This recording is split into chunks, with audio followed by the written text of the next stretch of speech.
জ্বালা পোড়া হয় শরীরে, কারোর যদি শরীরে কেটে যায় সেটা 1-1.5 মাস পরে সয়ে যায়। কিন্তু কারোর যদি বাক্য বাণ এসে একবার লাগে, কারো যদি বাক্য অভিশাপ একবার এসে লাগে, সেটা কি মা যায়? যায় না। দেখবেন আপনার স্বামী আপনাকে ভালোবাসে, কিন্তু আপনার সন্তান আপনাকে ভালোবাসে, আপনার আত্মীয় স্বজন আপনাকে ভালোবাসে, কিন্তু এমন একটা কথা বললো যেখানে আপনার খুব অন্তরে লেগেছে, আর যখন এই বাক্য বাণটা এসে আপনার বুকে লাগলো, ওটা কিন্তু যাবে না সহজে, যতদিন আপনার মৃত্যু না হয়।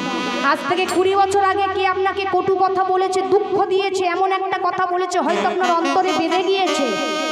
অনেক সময় দেখবেন অনেকে কটু কথা নিতে পারে না, আত্মহত্যা করে না, কিন্তু এই ভুল ডিসিশন, কখনো এগুলো করতে নেই। তাহলে জানবেন নরকেও আপনার ঠাঁই হবে না, আত্মহত্যা মহাপাপ। যদি মানুষের বাক্য যদি একবার লেগে যায়